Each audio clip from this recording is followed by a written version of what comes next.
Where's Aunt Claire? 7 o'clock tomorrow night on the East Dock. Make sure he gets it right. But it's alive, and everyone on the planet's going to line up to appreciate it and everything done. People would say they could see the fleas. Oh, I could see the fleas. Mommy, can't you see the fleas? Are these characters auto-erotic? Come on!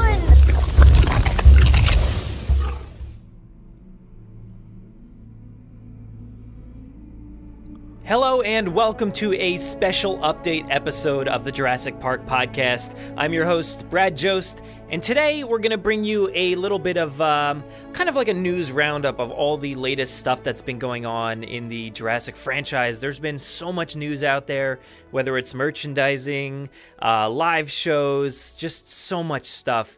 And today I've brought on contributor to the podcast, Aaron Beyer, to discuss all this with me. So how you doing, dude? I'm doing pretty good, man. Like, things have been so crazy busy. I finally had a weekend to just kind of relax and like catch up on the podcast. There's been so much news and there's been so much content on the podcast lately that like there hasn't really been like any discussion on like what's going on with like all this news. It's been like, oh, here's the news, here's the news, here's the news, here's this week's like really cool, awesome segment. But like no one has really, and you and I haven't had a chance to like really like catch up and talk about like what does all this mean and like and how excited are people for this stuff, you know? So yeah, it's good to catch up with you. I know it's been a long time since probably early December was the last time we got a chance to chat like online like this. So I'm excited to kind of dive into this stuff because there's some really exciting stuff, and it, like you said, it's been so fast paced. We haven't had a chance. Like, I'll record all the news segments myself and kind of just say, here's the facts, here's sort of what I think, blah, blah, blah, real quick. You know, it's like maybe like 2 to 3 minute segment or something like that. So it's not anything, you know, diving deep or anything like that. And then we have all our other great segments. So yeah, you're right. There hasn't been that like deep discussion where we talk all about this stuff. So I'm excited. I'm excited for this one. Yeah, I mean, what do you want to cover first? There's so much. Well, I want to, let's start off with like, I feel like this is probably the biggest one, the biggest news item, Jurassic World Live. So this one was released like January 25th or so. Feld Entertainment, which produces all these live shows, is going to be developing Jurassic World Live, going to all kinds of cities around the entire world with a stage show. So basically, like an arena setting. I've seen a lot of these shows. I'm sure a lot of you have, like the Disney's on Ice and Monster Jams and all those things. Like, so those are usually taking place on like an arena setting, right on the floor, and like kind of like, I don't know if they usually do like the full stadium or just part of it, but you'll have like a full set, and we actually have a picture of it on our website in this article. So it's awesome. Have you gotten a chance to take a look at that? Yeah, you know, I see this image, and I mean, it looks neat. It's kind of tough to tell. It looks like they have like almost like a Kenner Triceratops in there, and then I know, right? Yeah, and then like some like made up Stegosaurus. But is it kind of gonna be a show like there was like a Walking with Dinosaurs or something a few years back? Is this like that kind of show, you think? Yeah, I would assume so. These animatronics are really big. They're like something like giant. Like they're really tall, really big, and there was oh yeah, here it says extending up to 40 feet long.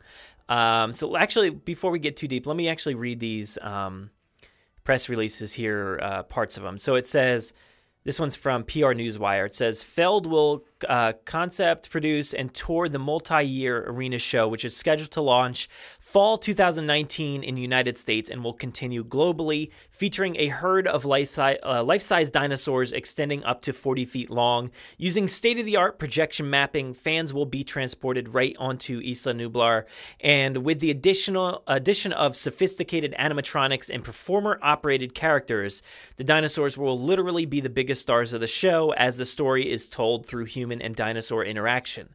And then the next one here is actually from the CEO of Feld Entertainment, Kenneth Feld.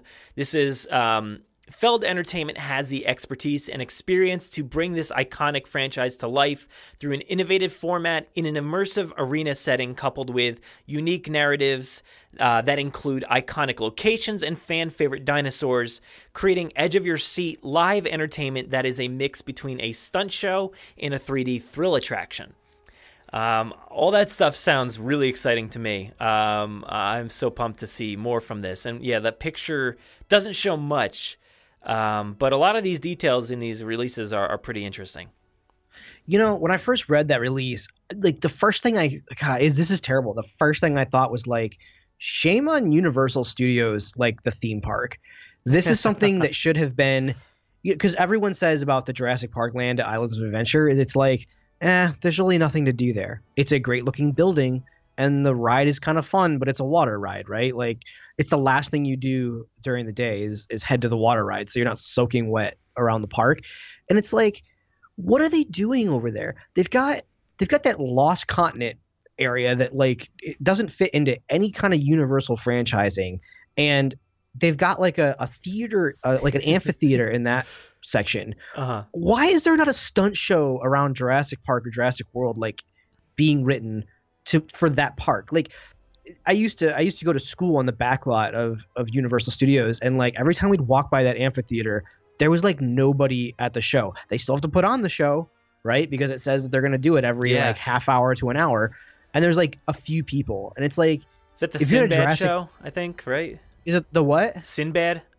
I think is that the show? Yeah, it's like Sinbad or something like that, which I think Sinbad's actually fairly popular overseas in the East. But like, I don't understand, like, what are they do? Like, this is something that easily, just like I was saying about the, the Jurassic World exhibition, right? That stuff belongs at Universal Studios. Why is it not there? Is it just the heat? Here's the thing. The moisture? Like, what is going on? Like, why is this stuff not at Universal Studios? Why is it an extra thing that's going to travel around?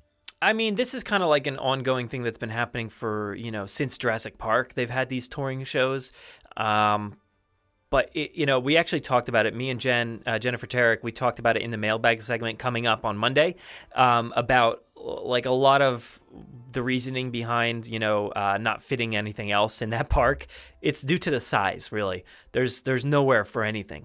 So it's due to the size, but come on, man, shut down Lost Continent and like, what is that? What is that even? Like, isn't it right next to Jurassic Park? Just move the main gate, put this awesome this little table that this man and this woman are standing in front of look better than anything in the Jurassic Park land at Islands of Adventure. Like, they invested all that money in Harry Potter, which isn't even a Universal property. It's a massive property, don't get me wrong. But like, Jurassic Park is the biggest property that Universal has going on for it, aside from like maybe the Fast and Furious franchise. Like, I just feel like they're not utilizing this franchise well enough. And there's 2 traveling exhibits that are better than anything that Universal has to offer at their actual theme park. Yeah. And well, the thing about like Lost Continent, it's not really in the right area. It's across the waterway. I mean, yeah, they could retheme that area, but it would be like transitioning from Dr. Seuss to Jurassic World or something, and then going into Harry Potter, because Hogsmeade is right there, but then going over to Jurassic Park. So it would kind of be, ruining the thematic element of that park, which is the islands of adventure. Like, there's supposed to be these different islands, like the superhero island, the cartoon area, I forget what it's called. So all that stuff. So it's kind of tough. That park's very, very tough to kind of solve. You know what? But it would not be the first time that a theme park has been renamed. Call it Universal Adventure or something. I don't know. But that's the problem. That park used to be called, or they wanted to call it, or they did call it Universal Escape, and it failed miserably. Like, critically, like, nobody understood what it was. Like, they just didn't know. And I think that's part of the problem as well. It's like the tightest quarters in that park. So it would take a lot of demolishing.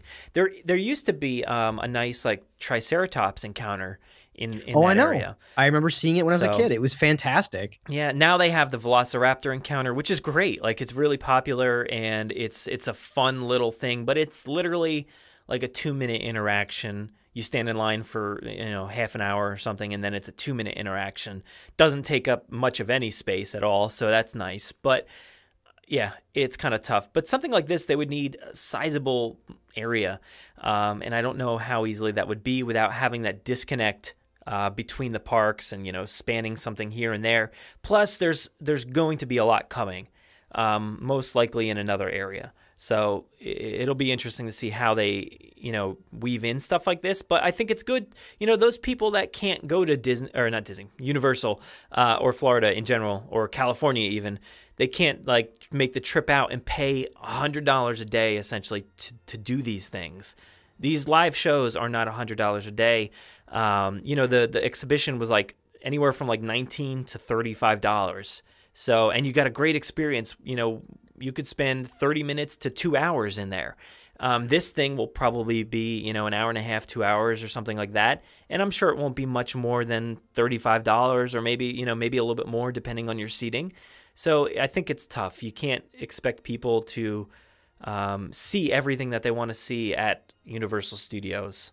It's kind of but that's still my argument, man. Like, of course, no one wants to go spend $100 a day at Universal Studios when they're giving it away for $20, in Philadelphia or Chicago, right? Like, I don't know, man. Like they're just mishandling it at that theme park, and they have the ability to do amazing and beautiful things there. They just need to regroup. And I mean, it's tough to say don't pay attention to Harry Potter, right? Because it's like the biggest franchise, of the century, aside from Marvel, which they kind of have over there, I guess. No one really recognizes that as like a true Marvel land anymore. It's just this hodgepodge of like, it kind of is Marvel and it kind of isn't, because they can't associate themselves with the movies. No, which is they're all just like comic centric. That's about it. It's comic centric, but it's like, come on, man, let's face it. The real star of the Marvel universe right now is the movies, and they can't touch those.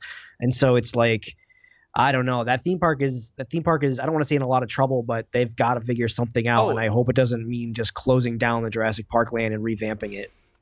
That park is a complete mess. And it's kind of at this point where they got to do a lot of changing. It's going to cost a lot of money. Yeah. And what they got to do is just sell off the theme park rights. Like just bail, At this point, it's not making any sense. They can't add anything. Like they're not going to be able to change anything. So they have to just sell off the rights and just, cut their losses. I think that's what they need to do.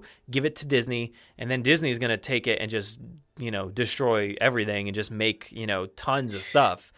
Because right now they can't make anything east of the Mississippi in the theme parks for Marvel.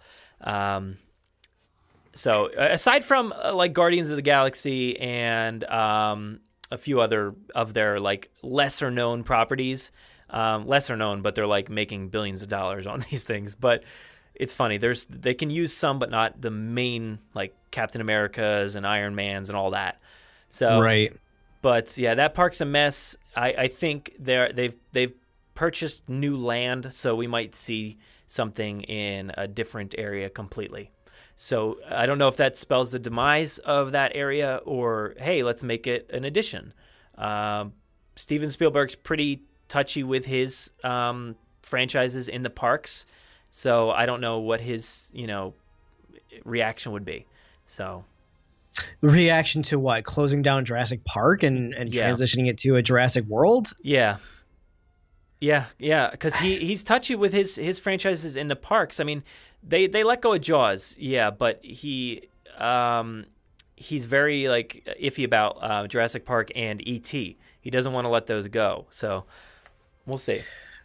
See, like E.T. is such a weird one to me. Like, why is like? Don't get me wrong, E.T. is a classic, but is it relevant by today's like standards of like giant blockbuster movies? Like, I don't know. It's just so weird. Like, I feel like, not that I want him to let the Jurassic Park stuff go, but there's got to be some kind of pressure to be like, look, you got to make this, you got to make it better. And this live show that is going to happen is better. Why not take notes from these exhibitions and what they're going to do with this live show and just do something? We're getting off topic, but it's just like this turned into like, let's celebrate the live show, and I'm just bashing on Universal Studios. Well, but here's the thing. There's so much to learn, and this is going to be awesome, and Universal's not going to enjoy the fruits of that, right? I don't know. I'm going to spend money. I'm going to go to this. I've gone to the exhibition several times, and I'm going to go to Universal Studios. I mean, I can do that. So I have the opportunity to buy those tickets and do those things. I'm going to experience all of them. And yeah, maybe not everybody can, but everybody that is like going to the parks are going to go to the parks. They're making their money there. They're just adding these, bonuses. They're making like so much more off of this, I think. So it's interesting. And I think it's a really cool concept. And I think, I just don't know how they're going to utilize like the franchise in this like live setting, because it's very action-packed now. It's not like, I don't know, I've never seen Walking with Dinosaurs. I don't know how action-packed it is. I feel like it's more just kind of, lumbering and maybe some, scary moments here and there. But Jurassic World is full of scary moments where guests get eaten and bad stuff happens. And then Fallen Kingdom has volcanoes exploding. And this is going to take place, in 2019 they're touring this. So I really don't know, like, where is it going to fall? Like, what kind of storyline is it going to have? Is it the logo on this image actually just says Jurassic World. So I don't know if it's going to be like some offshoot of like the Jurassic World story, pre Indominus, escape, or is it going to be something, Fallen Kingdom related? That'll be hard to replicate, I think. So I feel like it's pre kind of Jurassic World. What do you think?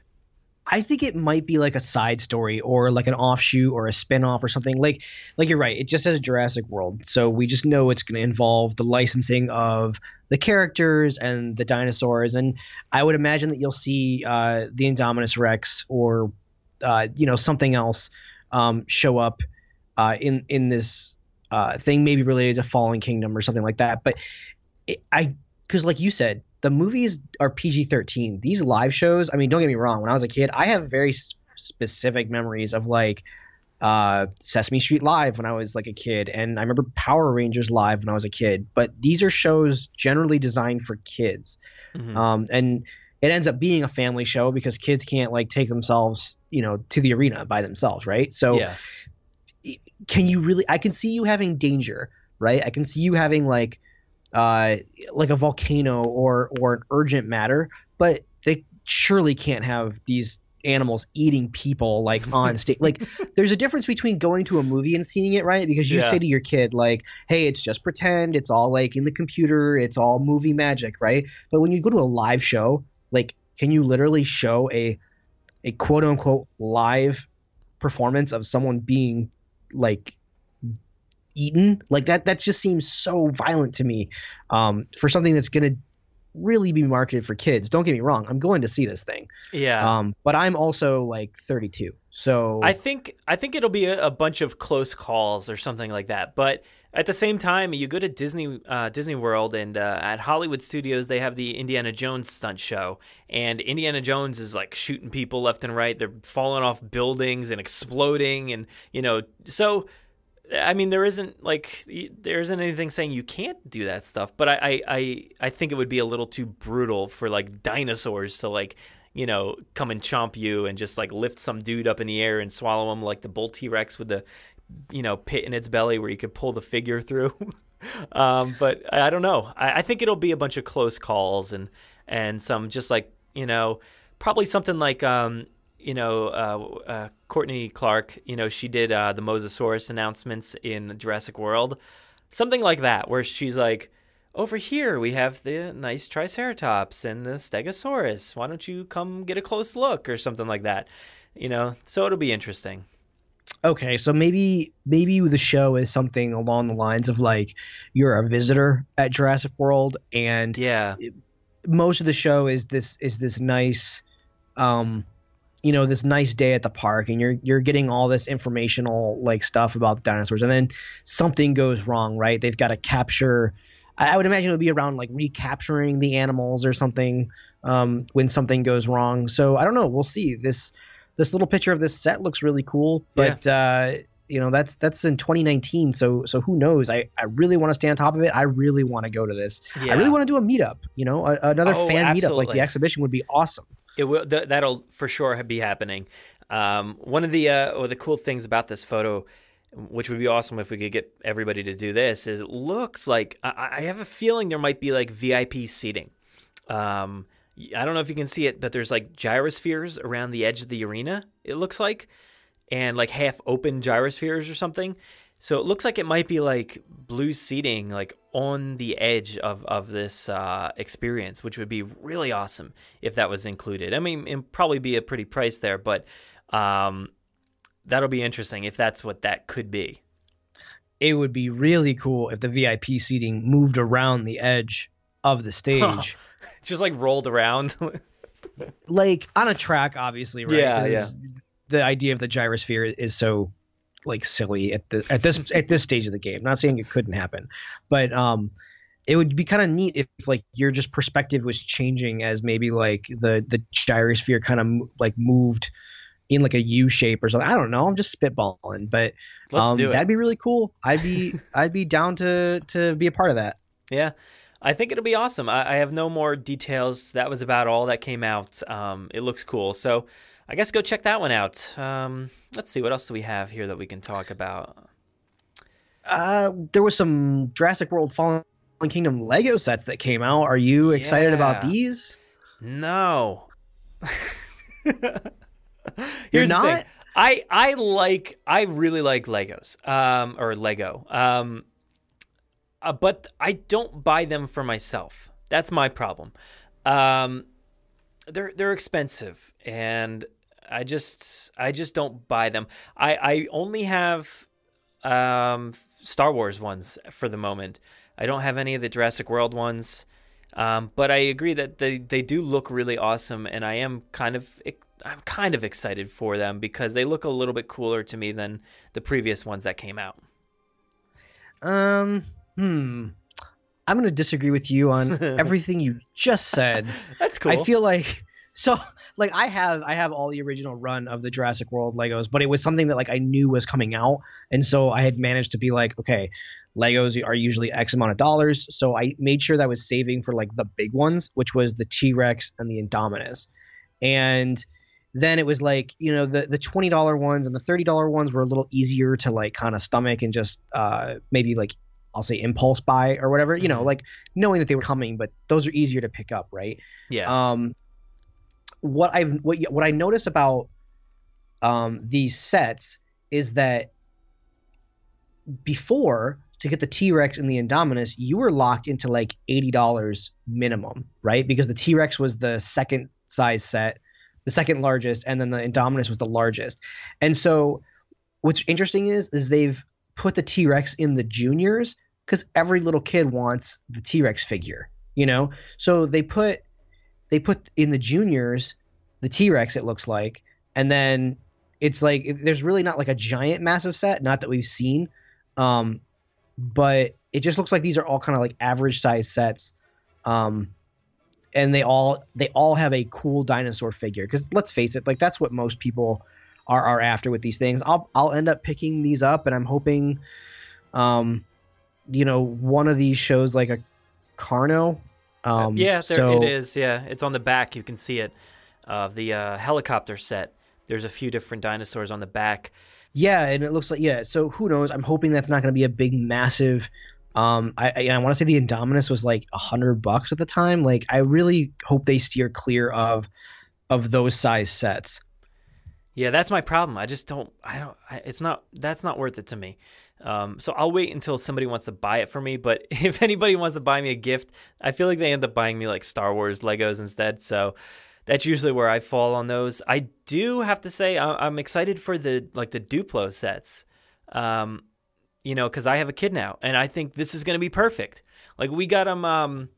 What do they call? I think they're called like Little People or something like that, like sets. Yeah, Little People. Yeah. And this looks very similar to that. So it's got a lot of the same, you know, designs and all that. So it's got like Owen riding like a T-Rex or something, and like a nice little tower and all that stuff, a vehicle. So I think it looks pretty similar to that. I think I'm gonna pick this one up at least. You know, like any of the little. I think there's gonna be more sets coming, but as far as like the kids ones, I might pick those up instead of, you know, the more adult centric ones. Not really adult, but you know what I mean. You know, I was reminded this holiday of just how much kids, they love dinosaurs. We gave, finally, I bought this when the last movie came out, but the Jurassic Park Junior or whatever they were calling it at Hasbro, like the Heroes or whatever. Like I bought him the T-Rex when that came out like 3 years ago, and I was waiting for him to become the right age. And I'll tell you what, man, kids get it. Like he had the thing out of the box, and I bought him. I want to say we bought him that. We bought him like one of the Heroes cars with like the dino trackers in it. And we got him a couple like of the smaller dinosaurs that went with that set. So he now has his own little like Jurassic Park, I will say, starter or Jurassic World like starter kit, right? That's all for his age. He's 3 or 4 now. I mean, he gets it. Like he had the car out and he had the T-Rex like chomping on the car and like eating like the people, and like he's never seen these movies. It's just kids know, like yeah. it's weirdly ingrained in their DNA, that dinosaurs are just supposed to eat people. That's their sole purpose in entertainment. But I think they're cool. Looks like Blue is a little updated on this Lego set from the last iteration. I don't know if I'm excited for another helicopter. I wasn't excited for the helicopter set in Jurassic World. I don't know if I'm really excited for a helicopter set in this. I thought the T-Rex set in the last one was really cool with that giant Avatar looking truck. I don't know. That's just something I like. I like the new logo with Owen in blue there. I think that's kind of neat. Yeah. But we'll have to see. I think a lot of how I feel about these is going to depend on how I feel about the new movie, maybe, if that makes any sense. I guess, yeah, exactly. I mean, because you never know how things are going to pan out. So, but I'm interested about this blue. It looks so weird. Like it's a very odd coloring, like you said there. It just looks a little strange, but I kind of like it. I kind of like that. I like the helicopter. I know you're not excited about that. But like I said, I don't have any of the prior sets. So those are kind of exciting to me, but it looks like a fun set. I like something that you can build and take hours to build. These look very simple. So that's what kind of doesn't excite me about that. What does excite me is actually a new image on the Lego website, lego.com.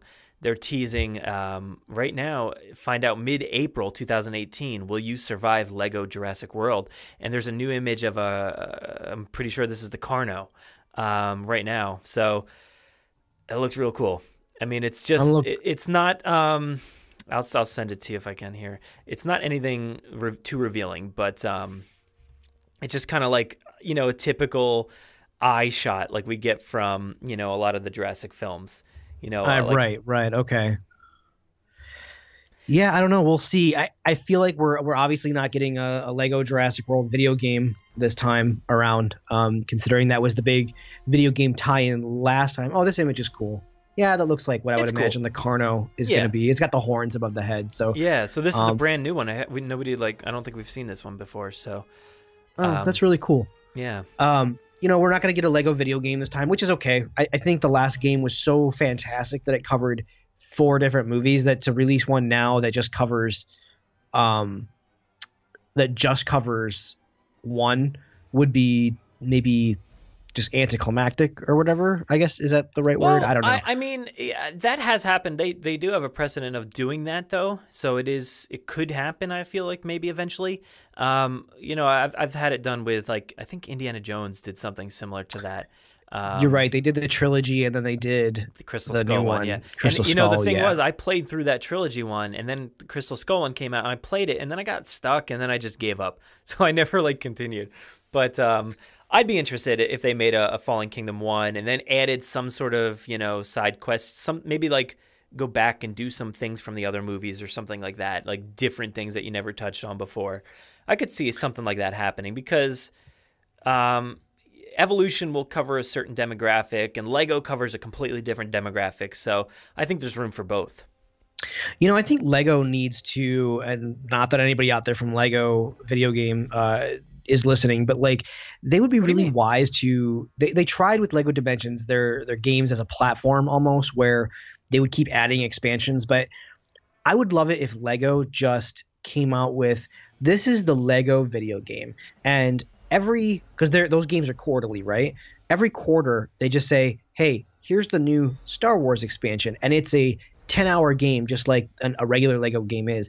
And then in the next quarter, it's, hey, here's the new Jurassic World expansion. And then so like then what you get is, rather than the Toys to Life thing, which they tried, that didn't really pan out, but just for the price of a regular game, and I'm not saying they need to cheap it down. They don't need to say, oh, the expansions are $20 because it's not a quote unquote full-fledged game. But like, it would just be great to like just have, like, on my PlayStation 4, have one Lego icon that I click on that has all the games in it, like every single game, you know. Yeah. And in the world of digital, like, you can make that happen, and that'd be neat. Not that, you know, Lego isn't they're not on trial here or anything right now, but I kind of wish they would do something like that. That'd be kind of neat. Yeah. I don't know. That sounds tough. I don't know how plausible it is, but I'd be interested in that for sure. Like being able to play other franchises and stuff. The what was it called? Dimensions. That excited me, but I never actually bought into it. So I was like super pumped about it. Dimensions. But it was fun. It was so fun. I'm sure because I liked Disney Infinity, and that was very similar. Right. But and that, you know, fell off and was discontinued. So. It's, I don't know, maybe people aren't just latching on to that concept. It's not that they're latching onto it's not that they're not latching onto the concept. It's like they released the initial run, right? Like Lego Dimensions, that's a full-fledged 60, I think it was like $80 to get started, right? Because you got like toys and the pedestal and all that stuff. But then it's like these companies don't have the guts to say like, well, the next thing is also $60 and it's really just an expansion. It's like, people look at the word expansion and go, oh, that's not a full game. It's like, well, if they make it a full game and they tell you, hey, for $60, it adds into this disc or this file that you already own. But look, it's a full game. Mm-hmm. You know, like you can't just buy, you just have to have the Lego platform. I don't know. There's ways I think to get around that and just advertise it and market it clearly. Like, this isn't an expansion. It ties into the thing you own, but it's a new thing, you know, and it would be fun. That way we would get a Rogue One Lego Star Wars. We would get, you know, a Jurassic World Fallen Kingdom Lego Star Wars. You know, right now they're just locked into these, you know, oh, if it doesn't fit on a disc, like we can't like sell it. And that makes sense, I guess, in a non-internet age, but majority of people have fairly good internet, I feel like. So I don't know. That's just my opinion. Don't jinx it, man. We're doing good so far with the internet here. I don't want to have any issues with our recording. Yeah, maybe. We're known. Me and you are known to have like big issues when it comes to like Skyping. So yeah, you're right. Don't jinx everyone's got terrible internet. This is But so like what else is in the news that's really big right now? Funko, right? I mean, that's probably one of the bigger items as well. I mean, it's such a small thing, like it's not much to it, but it's just like it took over the community. Everybody's been like obsessed with these things. And we're still seeing like essentially like daily posts about that, you know, injured Malcolm. So it's incredible. I'm so pumped about that. All of these. I have not ordered them yet, but I know you have. So I think you're kind of excited about them, right? Yeah, I'm super excited. Not that I'm a big Funko I shouldn't say I'm not a Funko fan. My wife and I have an understanding that I have a problem, and so she knows, and I definitely know that if I start with Funko, like if I say I'm gonna collect Funko, I'm in trouble, right? Because there's hundreds of them at this point. But I am gonna get the Jurassic Park ones and limit, because I can like in my mind like say, oh, I'm collecting Jurassic Park things, so I'm gonna get these Funkos. Yeah, I have my set ordered. I'm excited about it. I wish they would not play this exclusivity game. Like there's rumors, you know, potential that like there might be an exclusive at a theme park, and it's like, that stinks. I don't want that to be the case. But the ones that they're making available for everyone are awesome. I ordered my from Entertainment Earth, so I've got like the whole run coming from them. So I am also getting the Nedry with the spray on the face. I'm super paranoid that I'm not going to be able to get the Ian Malcolm injured because I don't have Target in Canada. I tried ordering from Australia, but it's like a region locked thing, and they won't sell me the injured Ian Malcolm from this like Australian store. So I don't know. I just got to have my people out there looking out, you know, watching my back, trying to get me an injured Malcolm in the States. I know. Well, the problem is, like, you know, Target employees know that this is going to be an exclusive, and they're not dumb. So they're going to be like stocking these away and being like, all right, I'm going to buy them myself and then resell them, and that's a problem. And it's happened a lot before with other items from Target specifically too. So I'm kind of nervous about that, and I know Targets are iffy, like how they stock their stores. Some places get all the items, other places get none of the items. And of course, yeah, like in the States here, you can order whatever you want on the website. That's pretty standard, but it's still like kind of nerve-wracking. But you can't, because like I tried ordering the Jurassic Park, the tumbler on the Target website, and like they're out of stock, and I'm like, oh, are how they? is the Okay. Target? Yeah, it's like, how is the Target warehouse out of stock? Yeah, that doesn't make any sense. sense. The Target warehouse, like, so yeah, I can't get the tumbler, which I really want, because like that's something that I would use on a daily basis. Yeah. And I've that never also seen has them. the Jurassic Park logo. I've never seen them in person either. Like, I've never seen that. I've never seen the lunchbox. I have seen the collared shirt with all the logos all over it. They did not have my size. I wanted to buy it, but I'm like, ugh, this one fit well, but I'm like, I don't know. I don't want it to shrink. They don't have the that like cool, like almost surfer vibe T-Rex shirt, which was really cool. Yep. I want Can't that one find that so one. bad. But it's never been in any of my stores, and I'm kind of bugged about that. And I'm afraid that this might happen as well with the Malcolm. But as far as the other ones, should be easy enough to get. Right now, I don't have a huge Funko problem. I've got Snoke. I've got what do you call it? A Porg, Ray, Finn, Han Solo, and Harrison Ford. Well, no, not just. Why did I just say Harrison Ford? Indiana Jones. So yeah, I have 2 Harrison Fords, I guess you could say. But I don't have anything else, so it's not like a huge problem. But I'll basically double that with all these. They're really cool. I'm least excited about like the whole Nedry thing. I don't really care too much. I'm not like that excited about Nedry. I think he's a fine. I mean, he was a great villain in the movie, but I don't get why Ellie is sectioned off into this, like, you have to buy the car thing, which I mean, I'm gonna buy it, but like, why is the one female character not doesn't have her own box? Where's Muldoon? Like, he seems to be like the only like kind of, I'm gonna say, main character from the movie. I mean, granted, the movie doesn't have too many like human actors, right? The original movie, but like, where's Muldoon? Where's Ray Arnold? Like, a series 2 would a series 2 be big enough to like go beyond those other 2 characters? I guess Lex and Tim. Look, the best option would be a Gennaro on a toilet. Like that would be the most amazing Funko Pop. Like, that has to happen. I don't know how plausible, but that has to happen. Come on. Like, there is routes for you to go. There's maybe you could make like a weird looking mini Brachiosaurus, or what other human characters? Yeah, like you said, Ray Arnold, Muldoon.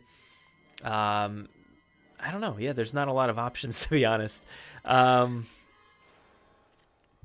don't know. I think it's kind of weird. Obviously, we're going to get a Jurassic World line once that movie gets going. So, once Jurassic World comes out, where does that leave the rest of the Jurassic Park characters? I don't know. I don't think I'm they're really going to forget excited about for it.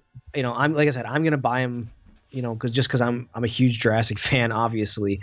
Really? But. Yeah, who knows? I don't know. I'm glad that the sickle claw is on the Raptor. I think that was I know, right? That would have been a major oversight had they not, managed that. I love that Alan is holding the Raptor claw. I think that's great.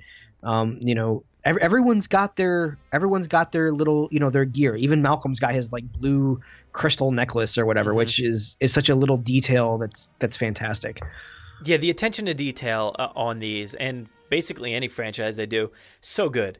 I just love them. But yeah, I can pretty much guarantee that they'll do a second line, like for Jurassic Park. There's enough for them to do.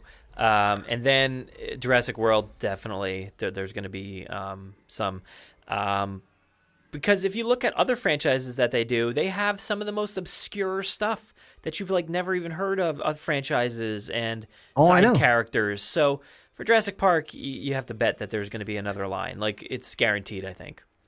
And I think what took just so long for this to happen is that just Universal does not, I don't know, do they not know how to play well with like other companies that make their stuff, like to make licensed stuff? Like, is their licensing department like not that great? Because like I feel like the Fast and Furious franchise, that's their other giant franchise. There's not like a ton of, you know, merchandise out there for that. Like, and kids like cars. You know, I mean, I guarantee I could go find a Matchbox that's got the Fast and Furious, you know, decals on it or something like that. But like, how is the Fast and Furious franchise not just huge at the toy stores? Like, there's some stuff. There's actually quite a few like cars to choose from, but it's not a huge presence, I would say. I do see them every now and then, but it's not often.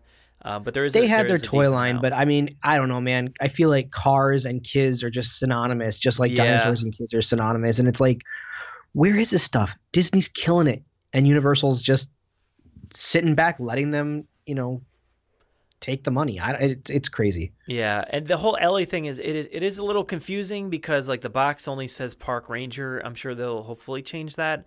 And it's, you know, for not getting her own character, I feel like maybe Funko could have looked at it as like, oh, she's getting special attention because, you know, she's got the vehicle. So that's the better, you know, character. That's the better option available. But the fact that it will be an exclusive is going to make it, you know, less available. So it's not really everybody's going to be able to get it. It kind of sucks that she doesn't have her own standard figure like everybody else does. Maybe that'll be involved in like a second line, so that would hopefully be there. Lex, Tim, there's plenty. There's so many. Dude. But as far as her vehicle, I just have a feeling like it's going to be either a theme park exclusive or, you know, a Comic-Con exclusive.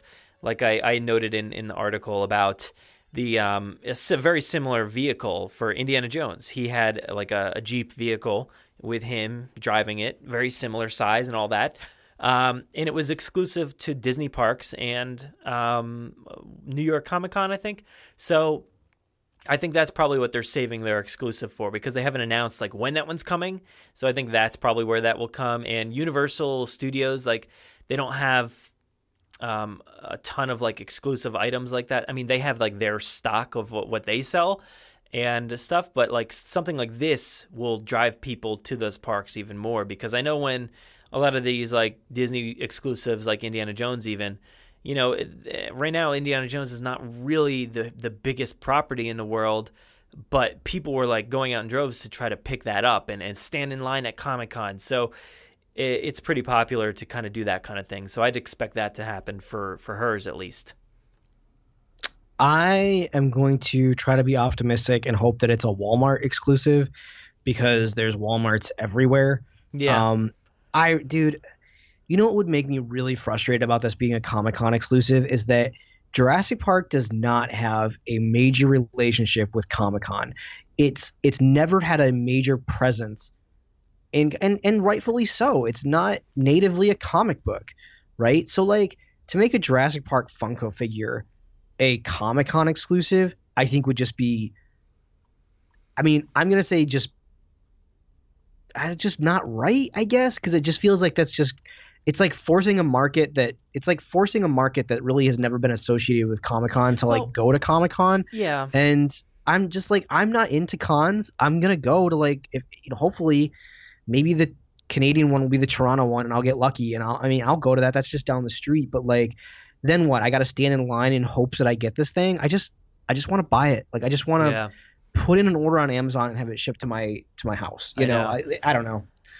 Yeah, well, I you know, Comic-Cons are not necessarily a comic, you know, related as much anymore. You know, the major ones at least. No, but it's like when Mondo makes a poster, right? And it's like, I feel like Jurassic, like, let's say like when they make Jurassic Park posters, Jurassic fans don't even get them because the people that are getting them are the Mondo fans. And it's like, well, that's, you know, or it's like the people that like snipe on when Mondo releases it. And so then what ends up happening is the real fans of the franchise end up having to pay an arm and a leg to get, the product. Like, so for instance, I have the Comic-Con exclusive Jurassic World print with the Raptor on the Explorer, and I won't say how much I spent on it, like on eBay the day it was released, on a guy who definitely was at Comic-Con. You know, like the pictures he had on his website were very much like, oh, he's there, he's got it. Like, so, but I paid a lot for it, because Yeah. I'm a collector, I'm a huge fan, and so it just sucks that the fans of the actual franchise don't really make out. It ends up being scalpers that make out in the end. Yeah, that's unfortunate. I don't know. I kind of understand it, but like also I don't ever go to those things either. So yeah, it is tough. But I mean, even speaking of Comic Cons though, Jeff Goldblum is appearing at a lot of cons coming up, which is really cool. Coming up pretty shortly too. I think like starting in like March or something. I just saw a bunch pop up. I think one's in MegaCon, I think in Florida, and then something out in Texas. I think there's one. And Calgary, I think he's going to be out in there in Canada. There's one we're trying to keep our eye on for Toronto, right, man? Like you're right out there, so that'll be like, nice. We're crossing our fingers, so it's like Jeff, I know you're listening. Come to Toronto, meet your biggest fan, right? Like, yeah, I was like, I'm like, man, if Jeff Goldblum came, I've been carrying around this laser disc, this Jurassic Park laser disc, and I think it's a big thing I'm sure to carry around, man. What? That's a big thing to carry around. Well, I've been like, carrying around with me, like, where I move, right? Oh, just okay. because you never You're not know, just man. like walking like, to work, like just carrying the laser disc. No. But like, I want to be like, if he was to come to Toronto, I think you have to usually buy their material, like at the con. But like, I would buy something and be like, hey, I don't really want you to sign that. Can you like please like sign my beautiful laser disc like of the movie? Because that would be like special, like for me. Or if I could find a Jeff Goldblum action figure from the first movie. That's not an arm and a leg on eBay, maybe something like that. I think that would mean more to me. I don't know if I would just want like a signed like photo of him or something. I don't know. Hey man, take what you can get. But yeah, I understand. Yeah, you want kind of like something you've held on to for all these years. I'd want to do the same thing. Yeah, and you usually have to pay like $80 to like see these people. Yeah, you have to spend a lot of money. Like I know it was like Gal Gadot and Henry Cavill were charging like $100. And don't get me wrong, they're celebrities and their time is worth X amount of dollars to them, right? Because they could be doing a different project or something like that. And I think when they charge $100, I feel like that's to them that's like they're like, well, that's my going rate of my face in this air, for this amount of time. But I was super pumped when I saw those two. Like, I mean, most of the Justice League was out there aside from Ben Affleck, but like, I was like, wow, that's really awesome that they're out there hitting the circuit and like, interacting. And she was like really like involved and like really, taking awesome pictures with everybody, being really friendly. So that was really cool to see. You don't always see like, I feel like most of the time the celebrities are like, hey, how's it going? All right, let's take a picture. All right, I'm done. And then, but to see them like being like super happy about this and being such big celebrities, I'll be interested to see how he interacts because he's like touchy feely. He's like hilarious kind of guy that likes to interact. So I think it'll be fun. I'd love to. I'd pay the $80 or whatever it would be, to go see him. That'd be so good. Yeah, and so like for me, like to spend that kind of money on a meet and greet, it would have to be a Jurassic Park character, or it would have to be a DC. Not that I think the DC movies are necessarily outrageously fantastic, but DC is like, if you look at Marvel or DC, like in any realm, I'm more of a DC guy, right? Like Superman's my favorite comic book character of all time, and so for like I think what Gal Gadot is doing is like, to me, she's the equivalent of like what Chris Reeve was doing with Superman in the 80s, right? Like she is out there, she is representing that character outside of playing that character, and I think she's doing a phenomenal job. And I would love to see some of these Jurassic actors like kind of be like, yeah, you know what, there's a niche group of people out there that love us for these movies, and it's not just even though Jurassic isn't like as mainstream as a Marvel or as a DC right now, like they're loved by their fans, and it'd be fun. I would spend the money and hopefully he'll come to Toronto. Jeff, please come to Toronto. I know you're listening. Can we get Daniela Pineda out there doing this circuit? Because I feel like she would be an absolute blast to have meet up and do an autograph circuit or something. That would be so awesome. She's fantastic on Instagram and Twitter and all that. It'd be so fun to get these Jurassic actors in the mix of doing all these, these different circuits, these conventions and stuff. And, I get it. It's probably, these conventions are maybe a little beneath, them, but convention culture has become really big. It's become really popular. It's a great way to cultivate a following and stuff like that. So maybe they'll start coming around to it. I hope so. Sam Neill posted a thing the other day about when his Funko design was released. He posted a really hilarious comment. About like how he posed for like 3 or 4 hours or whatever, and then they still forgot the mouth or something. I would love it if Sam Neill, if he was like, hey, I'm doing this 1 year, 2018 is going to be my year. I'm going to do the circuit. That's it.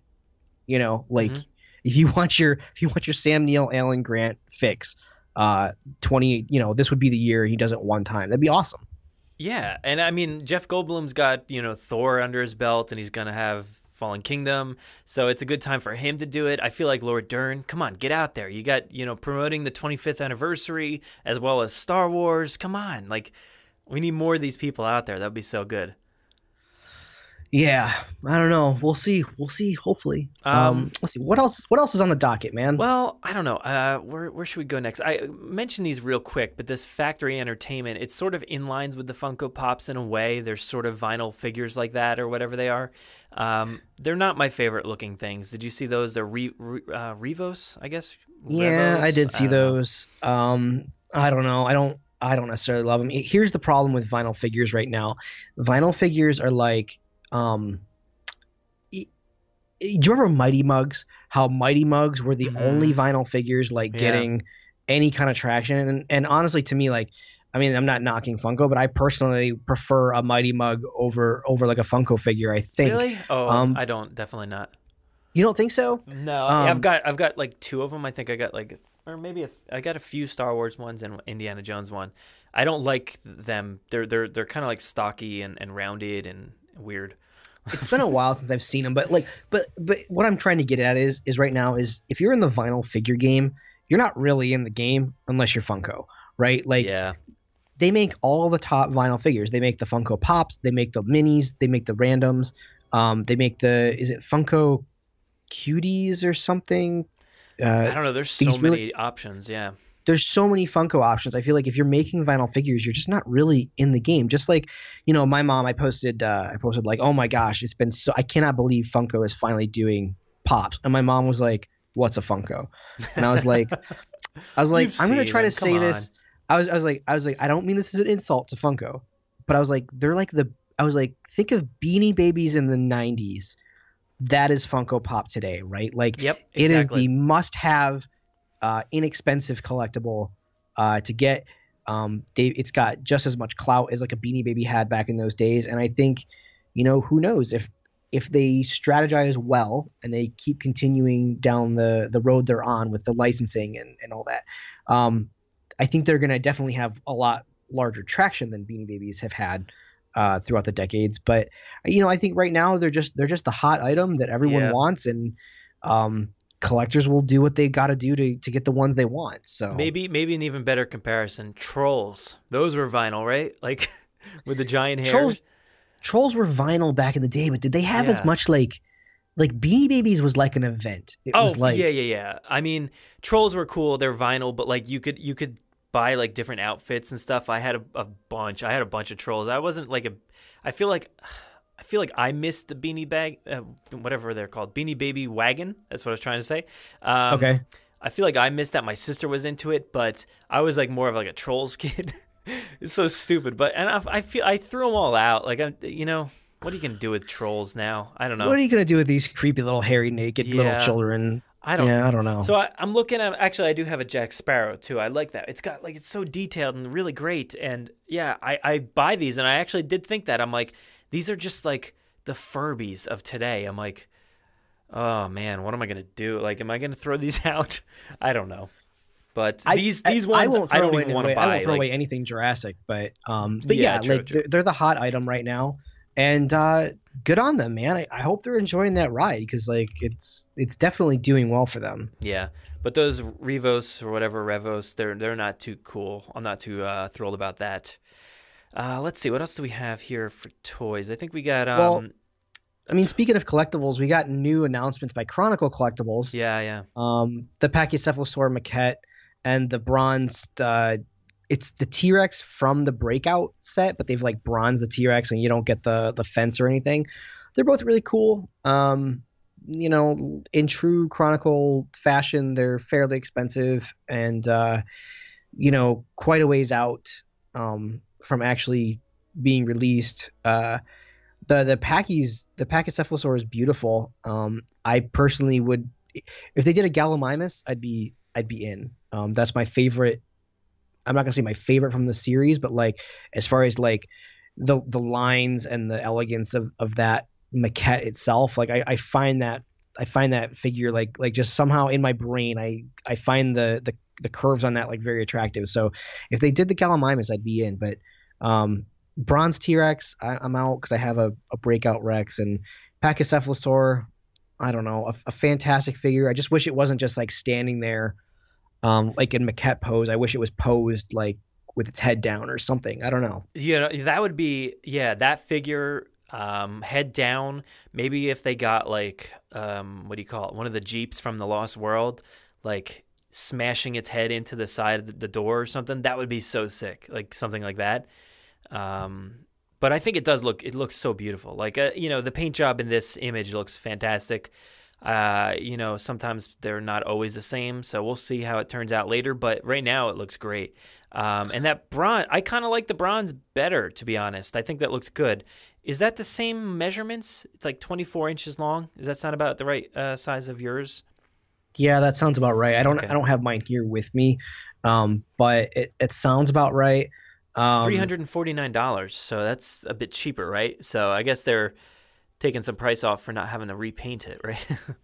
Well, for not having to repaint it, not having to include the fencing and the wires and all that stuff. Yeah. I think they're really into that maquette. Like they have the Stegosaur maquette, they have the Compy maquette, they have the Pachycephalosaur maquette. Like I as far as like expensive collectibles go, I prefer like a Hot Toys kind of situation, like a posable kind of thing.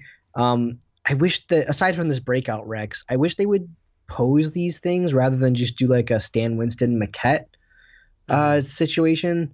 And maybe do like smaller but like with like diorama. Like I really really really want the Indominus versus T-Rex versus Blue statues, but like holy crap, they're gonna be expensive.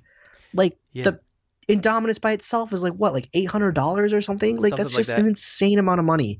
And aren't they just like insanely huge, like 4 feet long or something? Yeah, like it's gonna be massive, and I feel like that's fantastic. Like, yeah, I don't know, man. That's my like problem. I don't know where to put them for a 4 foot long statue. So I don't know if we're overestimating or not, but yeah, I don't know. I like the little ones that came with the DVD. There's no blue, but they look nice, you know, for a little thing, but I'd love a giant one like this. And the bronze one looks really cool. I think that would be more enticing to me than some of the other stuff recently. So I actually think that looks really cool. And I do love the design of that, like the sculpt and all that. I think it looks fantastic. I didn't necessarily love the paint jobs that came out, but bronze, I think it looks really great. And that's like a display piece too, I think. Yeah, that's something that, like, honestly, that's something like you could get away with, like if you had like a really nice like study or like a really nice like like office or something that like it blends in. You could put it up and be like, this is fun but also classy, you know, like kind of at the same time. Yeah. You know, Sideshow does those with their Dinosauria figures every once in a while. They'll run the run of the initial print, which like Styracosaur. I have the 3rd edition Styracosaur from Sideshow, and they did the original teal, which was beautiful, and then they did a bronzing of that one, and then they did something else that I have. I want to say it's like a more of like a brown and like an orangish color. But the bronze ones are always cool. They like I said, they're fun, but they're kind of classy at the same time. Yeah.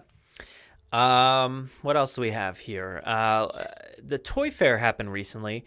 Not too much came out of there, but we got a little bit here and there. These like basically repackaged Velociraptor, T-Rex, and like Triceratops dig kits. They're not like themed to Jurassic at all, really, aside from some of the imagery in the background. So it's just like a repackaged thing from Clementoni. But they got the logo on there, and I don't think these are like final illustrations or whatnot. But yeah, cool. I mean, it's more stuff. It's more stuff, which is nice. What that reminds me of is like, I mean, just being a 90s kid, I remember just how big and massive Jurassic Park was and how aggressive they were with the marketing. I never really collected Jurassic Park things that weren't artistically cohesive to Jurassic Park, right? Yeah. So like if they threw the logo, because like back in the 90s, the wooden skeleton kits were like a really big like thing for kids to get. Oh yeah, dude, I had so many of those. Yeah, or you get like the box of like, I mean, I'm sure you could still get them, but kids out there, guys, for Christmas one year, I literally got a box filled with dirt. And the idea was that you were supposed to chip away at the dirt. Yeah. And there would be like a skull inside, and it was really fun. But like you're saying that like, they're putting just Jurassic Park logos on this. That doesn't entice me to want to go out and pick up these things that I know I can get, 5 years down the line that aren't Jurassic Park or have been able to previously buy the same exact product. And you're not paying for that name, on the side. These are like dollar store items, I feel like, so it's kind of tough. They're fun for kids, I think. But aside from having some imagery in the background, really not too much to do with Jurassic. So yeah, whatever. I feel like those are the kinds of things, and I'm not that I buy things to wait for them to go up in value, right? But like these are the things that you buy, and then like 20 years on eBay, they go for like less than what you spent on them, and not that you should buy things for a markup value later, but I don't know. When I was collecting Jurassic Park, more into as a kid, it didn't matter. I just got everything that I could possibly get handed to me. But like as like an adult, like getting into the collector's market, it was like I didn't buy anything that was like just had the logo on it. Like just putting the logo on it doesn't necessarily make it like exciting to me, right? Like it or as enticing. Now if it was like a Horizon kit or something that was like had a special mold like from the CG of like blue or something, that's something exciting, like a model kit or something. But just throwing the Jurassic World logo on already packaged items, just that doesn't do it for me. No, and that actually happened a lot at the Jurassic World exhibition. They had like the gift shop at the end with a lot of Jurassic themed stuff, like legit stuff with the logo or the real toys. But then there was like a section of like just dinosaur stuff, and I'm like, I'm not gonna buy that because it has nothing to do with Jurassic. If I'm gonna buy Jurassic stuff, I want it to be like a legit, now a Mattel toy or a Funko Pop or something. I want it to be legit. I don't want it to be like something with the logo slapped on it. That's where I stand. Yeah, I'm kind of the same way. Yeah. Kenner had this fantastic little phrase at the end of their commercials in the 90s, which was, if it's not Jurassic Park, it's extinct. And I gotta say, that still kind of holds true for me with dinosaur stuff. Like, it's not that dinosaurs aren't interesting, but like, man, that Jurassic Park, something about that Jurassic Park brand really sells it to me. But it's also got to be cohesive with the films or with the books. Like, I don't like things that are just throwaway items like, well, hey, we already make a dinosaur kit. Hey, Universal, can we just put the logo on it to like sell more? It's like, that doesn't do it for me. Yeah. Some of this stuff though at the toy fair was really awesome. Like they're like the Papo dinosaurs, like they're really awesome looking, like, but they're, like you said, not Jurassic, but they look like it. They look like they could have the JP stamp on the leg, but unfortunately they don't. There was also like a puzzle for Fallen Kingdom with the Rex roaring in front of the volcano. So that's not like a finished product either. But we'll get a lot of stuff. It looks like, and it maybe they're not the most exciting pieces, but it is exciting to see them branching out and doing all kinds of new stuff. So I'm excited for that. I'm excited for that. I'm excited for the new board game. The new board game is going to be awesome. Hopefully, I hope there's actually. There's this one that you guys were posting about, and then Mondo announced not too long ago they're doing a Jurassic Park board game as well. Yeah. Now, what stinks about that is that's going to be something that's like a limited run and like almost impossible to get. But I'm excited about both those board games, and this one that's going to be just a general Target, Walmart, Toys R Us purchase. Man, I'm super excited. Like, we haven't had a board game in since the third movie. Yeah, I don't think I had anything prior or after Jurassic Park. I think I had something back then, but I don't remember it very well.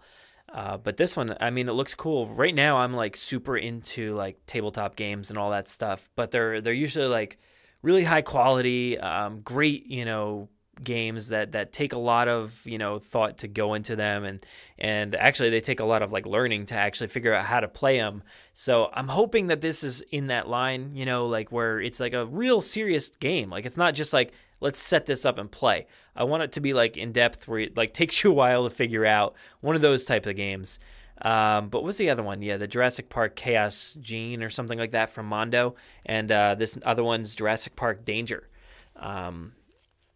And it looks cool. I mean, it's got the Isla Nublar Island on there. It's got a character pamphlet looking things. I don't know, cards or something for Grant, Malcolm, Tim, Lex, Hammond, Sattler, Nedry, Ray Arnold, Gennaro, and Muldoon. So yeah, all the human figures. It's got some dinosaurs, some other game pieces, and other cards and whatnot. It'll be interesting. I'm not sure if I've heard great things about the developer, but we'll see. I guess we'll have to wait and play it. I guess because a lot of the people reviewing developers and stuff like that will be super into it. Like I said, kind of playing tabletop games 24/7. So maybe their reviews are a little harsh, but hopefully I'm gonna have some fun with this one. Yeah, and this doesn't really fit into the like I was saying, this doesn't fit into oh, we've already done this, so let's slap a logo on it. This is something new. This is something I'm gonna want to get because yes, it's associated with my favorite brand, but at the same time, it's something that I have not experienced yet. So I'm looking forward to getting it. It's tough for me because it's usually just me and my wife, and board games aren't very fun with just two people. So it's gonna be a while before I can. After I buy it, it's gonna be a while before I can actually play it. But it's something I'm looking forward to doing. I wish board games were actually more if I'm going to play Monopoly, I'm actually more likely to fire up Monopoly on the PlayStation than I am to pull out the board, because it's just a lot cleaner and it's a lot easier that way. I would love it if tabletop games also came with some kind of digital phone version that you could play, on the go or something. I don't know.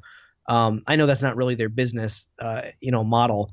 But I would love to just play, a Jurassic Park video game that's not necessarily a huge 60-hour epic, a digital board game or a new cell phone game that isn't a park builder, just something. I don't know. But I am looking forward to this tabletop game. I'm for sure going to give it a try. Maybe we'll figure out a way that we can somehow play over Skype or something. I don't know if that's a thing we can do.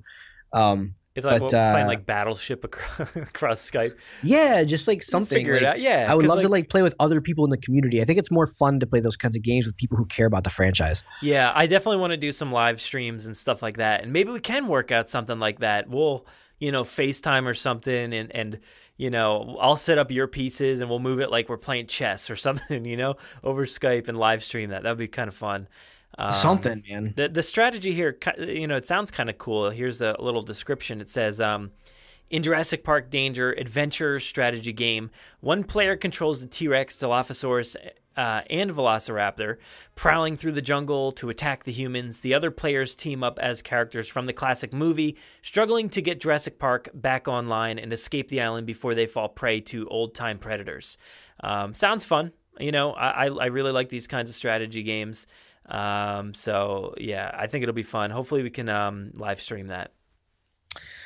Yeah, hopefully. That'd be great. And speaking of games, we've been getting we've gotten some more video from Jurassic World Evolution, the company making that. We've gotten some new footage of just dinosaur movement videos, but that looks really exciting. I'm excited for that game that comes out in June. So that's right around the corner, it feels like. Yeah, what did they release? Like a Triceratops video. They're kind of like showcasing the different dinosaurs in the games, I guess, until the release probably, or until more information. But they're nice, like, what do they call them? Species profiles or something like that. So kind of like, you know, something you might see in the game, you know, kind of like, you know, explaining like what these dinosaurs are and stuff like that. I kind of like it. It's got that like, you know, futuristic quality to them with like a voiceover and all that. What was the other one? Ceratosaurus, I think. Ceratosaurus is the one that I saw. You know, they know that the fans just basically want a reskin of Operation Genesis, and it feels like that's what they're giving us. And so like kudos to them for you know, really going for it. You know, I hope they get to put their spin on it. But at the end of the day, man, like I just want those Operation Genesis feelings back that I had, you know, as a college kid. So I'm looking forward to it. Ceratosaurus looks really good, and that was one that I absolutely hated in Jurassic Park 3. I think it looks horrible. But here it looks a little dulled down. It doesn't look as like red in the face. So I think it looks pretty good, and the way that they've like filmed it and how it looks and rendered it, it looks really good. What's the other one? I think that Ceratosaur in Jurassic Park 3 just looks so bad because they shot it like front on. Yeah, like it's just like goofy. straight at its face, and dinosaurs don't look good when you look at them straight on. Like that terrible T-Rex render from Jurassic World that they use in the promotion. It looks bad because they're just not showcasing the animal from the proper angle. Yeah, you don't get any scope or size. It just looks goofy, and especially that scene, it's like, huh? I'm a Ceratosaurus. I just, you know, chilling by this Spino poop or whatever. Yeah, exactly. What else we have? The Ankylosaurus one here. So that's cool to see that. Nothing new, really. But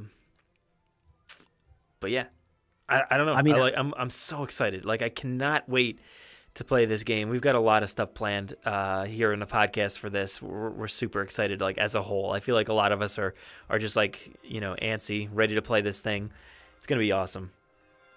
Yeah, I'm super ready for it. I cannot wait to sink just hours, and I'm gonna sink so many hours into that game. Like, you will turn on your PlayStation 4, man, and I'm telling you, every time you turn it on, you're gonna see you right there, my name, and playing. That's what I'll be playing. Yeah, just hours and hours of it. Like, I'm gonna lose my soul to that game. So my problem right now is I'm just stuck on Zelda. I'm not stuck, but I got a Switch. When did I get that? I might have been around Christmas, or was that my birthday? It might have been my birthday. Yeah, my birthday. And so I've been like playing Zelda just nonstop. Like I play it like every night for hours and hours. And this is a game that I can do the same with because, you know, back in the day, I don't know what year came out or anything, but Roller Coaster Tycoon was like one of my favorite things to play. I would just spend hours and hours and hours and hours building a theme park. And I absolutely love theme parks. I think Jurassic Park is a big reason for that because of the whole, you know, park in the first movie and all that. And then to build, like, unfortunately, I somehow missed out on Operation Genesis, which I'm like kicking myself for. I just, you know, some things you just miss and I don't understand why.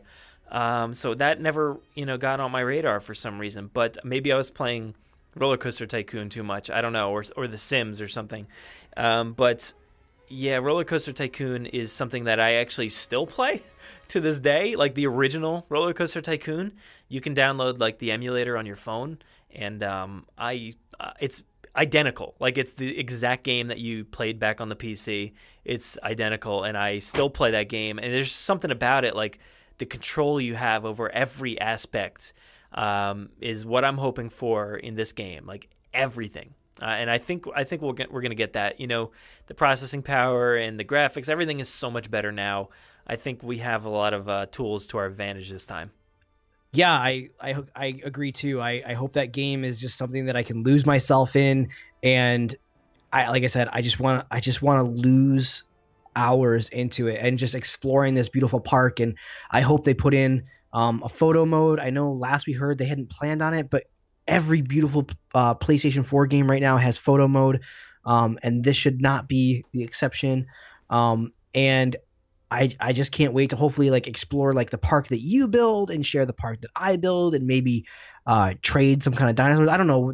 There's no news of these things happening, but that just to me is like that's the next step beyond Operation Genesis, right? Is having some kind of online component. And I hope to see. I can't wait to see hopefully what that is. I really do hope we can visit each other's parks. Like that would be awesome. You know, kind of like. I mean, I know it's different, but like Minecraft. I've played that quite a bit, and I've joined my friend's, land or area, and he's joined mine, and we've played back and forth. He's helped me build, mine. I've helped destroy his. So I kind of want that aspect to it where, we can kind of work on these together and, at least view each other's and, kind of interact. I think that would be so awesome if that was like a possibility. That'd be so great. And like, I mean, just one other thing, if the developers are listening, which they're probably not, but you never know. Maybe.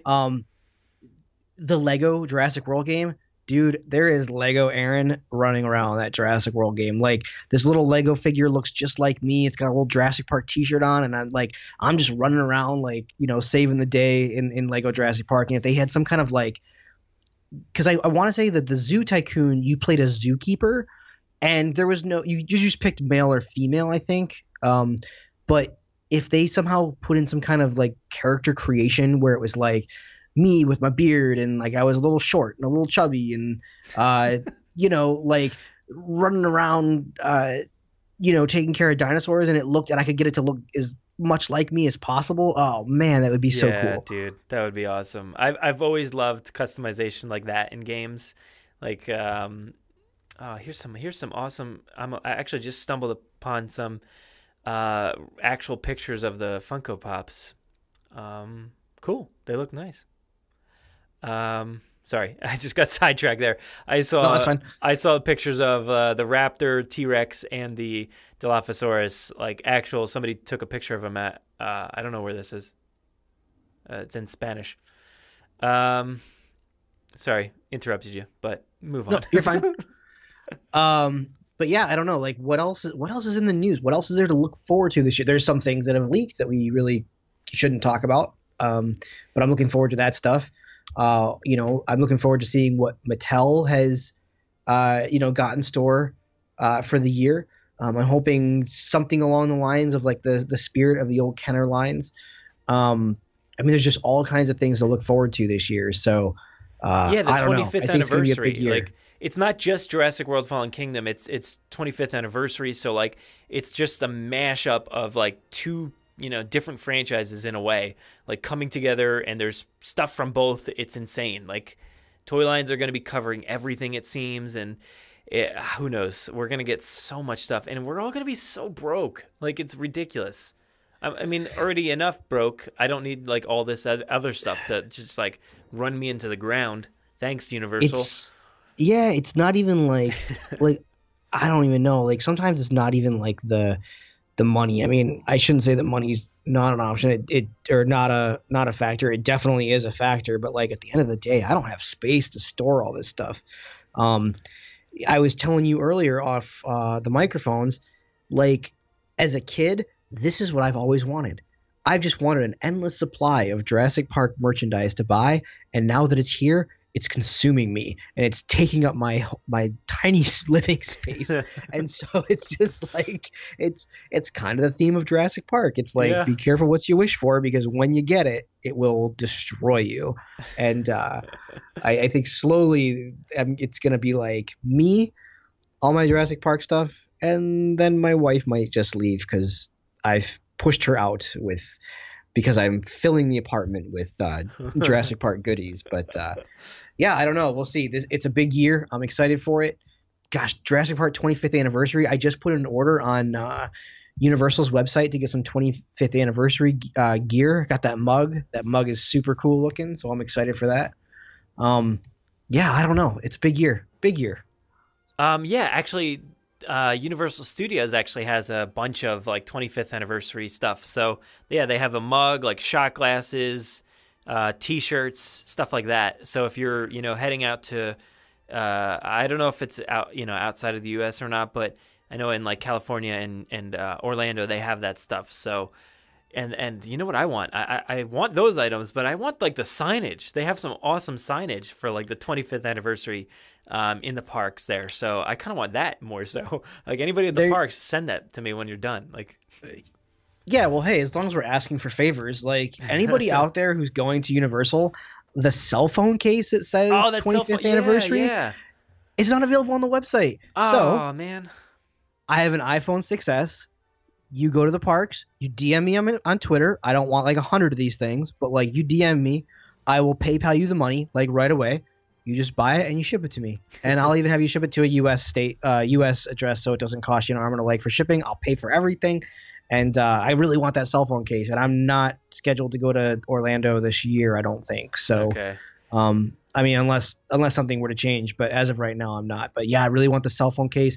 They didn't have the T-shirt in my size. They only had up to large on the website, and I'm an extra large. And I gotta have a 25th anniversary T-shirt. So yeah, it's just like there's just merchandise everywhere, and it's only gonna get crazier. Oh, and another one. I gotta get the what is it, Fisher Price? That Power Wheels. I need that. I need it. We're gonna need that hardcore over here. You know. I want that thing so bad. There is no justification for a 32-year-old man buying a Power Wheels that doesn't have a kid.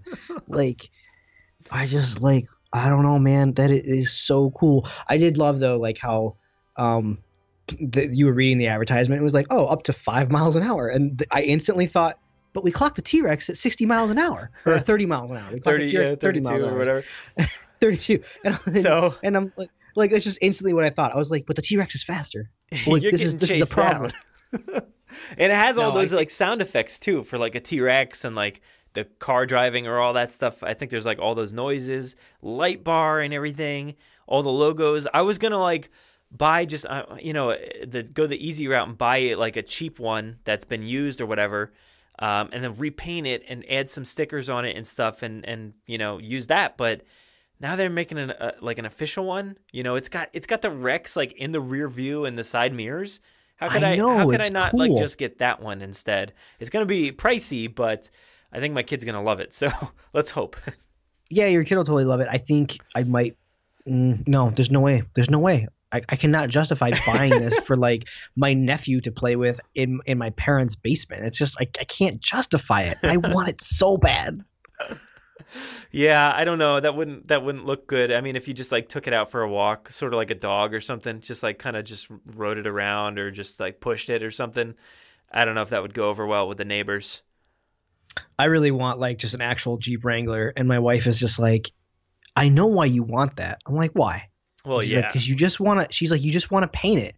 I'm like, yes, but it's also a car. We need a car. We're gonna need a new car, She's like, I know why you want it, and she's like, I'm not letting you do that. I'm like, you'll let me do it in 10 years when that car is a piece of junk, Yeah.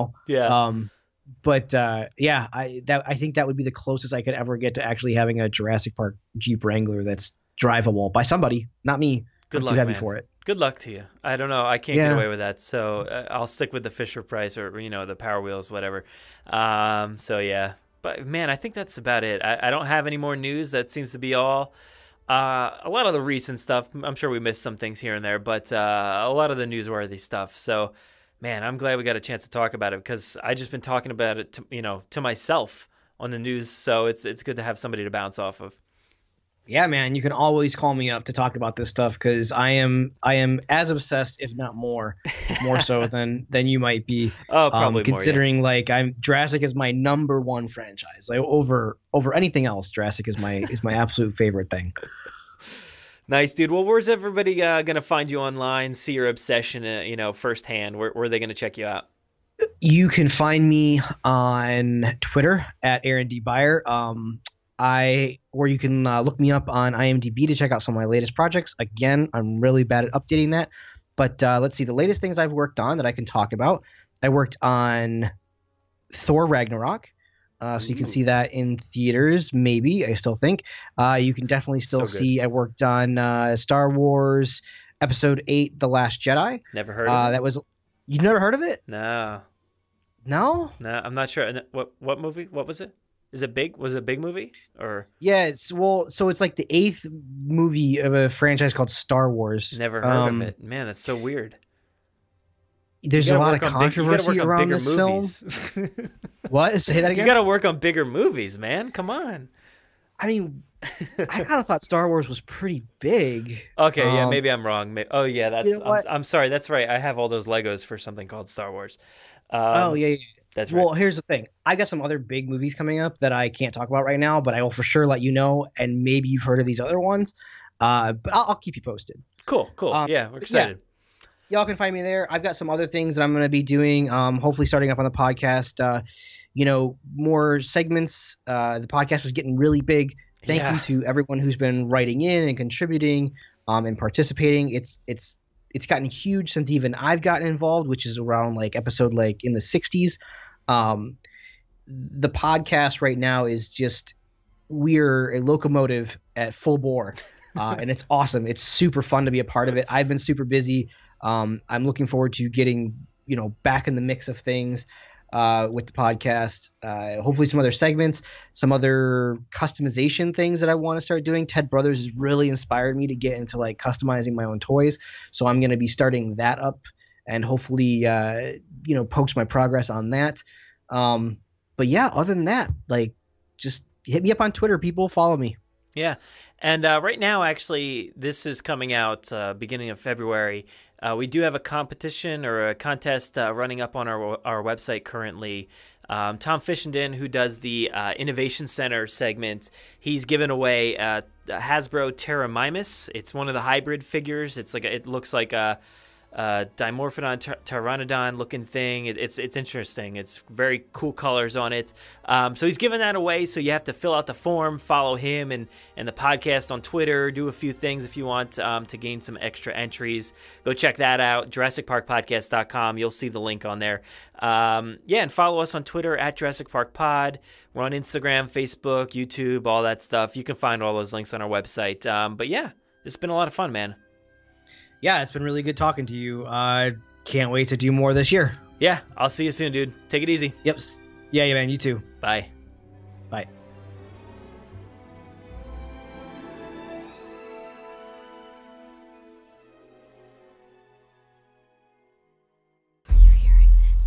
Make sure to visit JurassicParkPodcast.com to find all our past episodes, brand new news articles, information on how to contact us, and much more. It's a great source for everything related to the podcast and, of course, Jurassic Park and Jurassic World.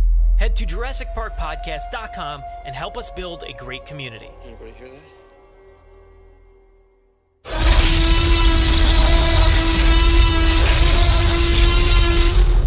5 minutes. Drop what you're doing and leave now.